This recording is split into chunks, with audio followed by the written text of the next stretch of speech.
Hello, my name is Dr. Mrs. Izuwah Doris from Our Lady of Guadalupe Health Foundation and Autism Center, OLG. I'm going to be talking about housing and housekeeping for special needs children, especially when it comes to transitioning. It's one of our transitioning program at the center because our children need roof over their head when they become adults and adolescents. So it's important to talk about it now. It doesn't just fly from the sky when they become adults.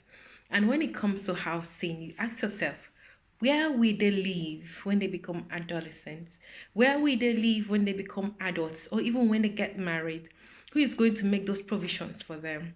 When outside Nigeria, in the Western world, they have a lot of programs for teens for their in terms of housing. They have assisted living, they have supervised living, they have all sorts, and the government cooperative living, group homes, adult foster care, and the government takes care of them and pays for all those things.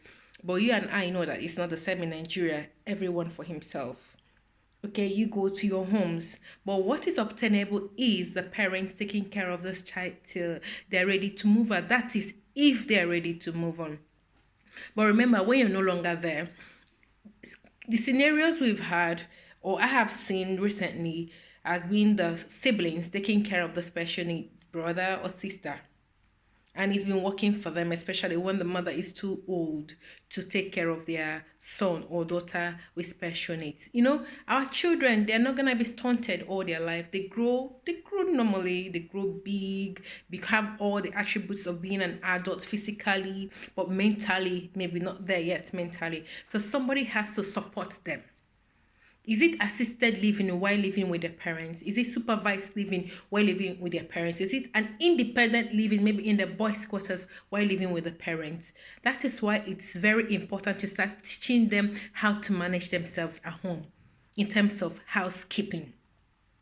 Even if the parents are able to provide accommodation somewhere else very close to the house, they are going to live with someone else. Are they going to be fully dependent on that person? It can get irritating sometimes. And honestly, sometimes it's not every time somebody will give their all to this person with special needs. But if they're able to do certain things for themselves, even if it's to brush their teeth, to eat their food, it can alleviate the stress or the work of the person assisting them while they are living in the house. But how do you get the house? That is why, as a parent, if you have the money and you live in your own house, please remember your special needs child. That is why it's important for you to have a will done. Remember, we talked about it in financing. You have your will made and you include your child with special needs so that when you're no longer there, he will have accommodation for himself. If he or she going to be with their siblings when they're older, remember those siblings will have their spouses, they will have their husbands or their wives or somebody they're going to live with. Will they be able to accommodate them? So siblings should just understand that. What if their brother with special needs is very, very violent or aggressive, and this sibling has kids and he could cause a lot of harm? You have to think about those things. That is why you have to start working about on the behavioral and emotional psychological issues right now. So by the time they become adolescents and adults, they would have learned how to self-regulate themselves. Okay, some will ask, okay, I have an adult with special needs and is aggressive and the mother cannot cope now. You have to make provision. You have to make sure that is why you have to see a psychiatrist to help with managing the emotional issues. You see your psychiatrist, you see your psychologist, and you have to get someone to help in the house. If it's a male, you need to employ another male or a male relation or relative that can stay and help you manage him. Be a body. BUDDY for him and help him to do things he's not able to do for himself. Be a friend to him. Help him to move around, do tasks together. It's part of housing. So housing is something you cannot ignore. It's very, very important. What are the consequences of not providing this housing for our kids? They'll become children on the streets. And they become adolescents and adults on the streets, and they'll be vulnerable to pimps and bad people that will take advantage of them. It's not a good thing. You don't want to think about it. Then some of them will be sent to the villages to stay with grandmas. I mean, grandmas and grandpas are frail. They might not be able to look after them properly, and then they become the village vagabonds. There will be increase in mental health issues, depression, panic attacks. There will be food and energy insecurity. And of course, they'll have poor quality education. They'll become delinquents. So you have to take housing very, very important. I know all hands are not equal. Sometimes you barely have roof over your head. What are you going to do about it? At least the little you have, try and manage it to help your child with special needs. Make plans. Look for that good auntie, that good uncle with a soft heart that can carry on when you're no longer there.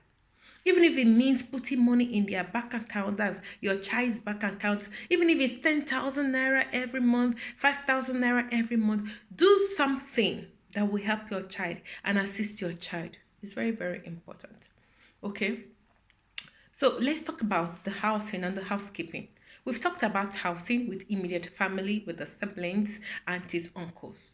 What about the safety in housing? Is it enough to just live inside the house? The safety. When you wake up in the morning, make sure the lights are off. You put it off, okay? Before you go to bed, you have to teach them how to put off the lights. You're saving. You have to go and make sure they lock the doors. The doors are locked. Let them go with you to shake the outdoors, the outside doors. Make sure they're locked. Even while inside the house, and somebody knocks at the door, let them peep through the window before they open the door. Let them know who it is before they open the door. Let them learn how to say, no, mom is not around, dad is not around. No, I don't know, I can't open the door. If not, they are home. Yeah, adolescents, but remember that their mental capacity might not be the same as that of an adolescent. You might go to work one day and they're in the house and somebody will come and carry all your stuff in the house because they opened the door to a stranger. What about cleaning and tidying? Of course, we don't want to come back to the house and everything is upside down. So you have to teach them how to clean the house, how to mop in the house. I have a 34-year-old child with, not a child, adult with Down syndrome in the center, and he was living with a sibling, and he came for 1 year transitioning program at our center, OLG. So he was spending 6 hours with us, and out of that 6 hours, he had 1 hour of teaching him how to clean and mop the windows, mop the floor, washing. We taught him all that, and when he went home, he was able to do everything for himself. On Saturdays, he helped the sisters to clean the house, and they were very, very happy that even though they are providing the money and the phones, at least he was able to take care of his room. Before, when they talked to him to wash, he refused, but he started washing and even helped them in washing some of their clothing. Then what about the cooking? You have to teach them how to cook in the house, how to use the gas, because you don't want your house to get burnt because they have put the gas on and then they will turn around to go and look for matches. Really? So you have to teach them how to operate the utensils and the cooking equipment. Then you talk about the plumbing. You don't want somebody to use force on your plumbing and then there'll be water and flood everywhere. And remember, it's not every time we have plumbers handy. Think about your plumbing. Think about the electricity. We have the 2-pin plugs and we have the 3-pin plugs. And then when they want to use the 2-pin plugs inside the socket, you will need to use the plastics to depress the top one. What if they use iron? In fact, I have a sad story. A child with Down syndrome that died 2 years ago from electric shock. He didn't know it was naked wire, although he was 7 at that time. He went to play and there was naked wire inside a flower garden, and he was electrocuted, unfortunately. So that is what you have to look out for. You have to teach them on time, all the time. Electricity is naked, oh, don't touch it. You have to be very, very careful. Exaggerate it so they begin to learn the things that bothers on electricity and what they're not supposed to touch. Or if they perceive the smell of a burnt electrical wire, they have to start telling people or look for help. Okay, talk about the budgeting. We've talked about it before. The electricity, we've talked about it. The furniture, the things they're supposed to buy, the money and the budgeting you have given to them, they have to use it to know what to buy for themselves. Even if they're living with you, they need to buy some furniture for themselves. When they become adults and maybe the high functioning or those that have been taught, they need to be able to buy some things for themselves. You have to teach them that. We talked about farming. Even if you don't have a plot of land, just have a small pot somewhere you can plant spices so they know they are growing, they're helping themselves self-sufficient by growing their spices so they don't need to buy it on the market. Paying rent. Let them pay rent. If there are any money and you're giving them pocket money, at the end of the month, take that 500 naira as part of the rent from them. Let them know they have to pay rent and make them more responsible. They have to respect boundaries. You are staying in the house with somebody. Respect somebody's boundary. Give the person space. Don't barge into somebody's room. Knock before you enter. Especially when it's two different people when it comes to sex. Your sister and yourself. Your sister-in-law and yourself. Set some boundaries. Very, very important. Okay? Then what about community participation? Wherever the person is, make sure the child is participating in the community. Very, very important.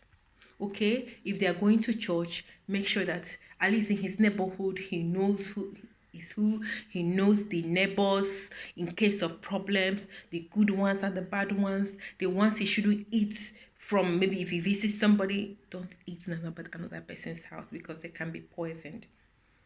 If in the morning the neighbors will come out and sweep, maybe on Saturdays, and sweep the stairs, let him participate. Community participation is very important. The play areas, who to play with, next of kin. Some of our kids have seizure disorders. It's good for them to have a tag that states that they have seizures, and if anything happens, go to so person. If you want to give them your boys' quarters because they are adults, make sure they take care of them and teach them what to do. So, in summary, housing is very important. You can't do it. It's not what you do immediately, but you need to prepare for it so our kids are not left out on the streets when we parents are no longer there. And you need the support of everyone, relations, immediate families, to key into this housing issue so that when you're no longer there, or when your child becomes adolescent or has finished secondary school or is in university or even doing vocational training, they'll be able to take care of the house that they are staying in. They can take care of the house they're sharing with somebody else, and they will be able to take care of themselves and become independent. Thank you very much, and don't forget to visit our social media handle, Defeat Autism in Nigeria Facebook group, or OLG Health Foundation and Autism Center. And please leave your comments on other ways we can help our kids with housing and housekeeping during transitioning process in their lives. Thank you and remain blessed. Bye bye.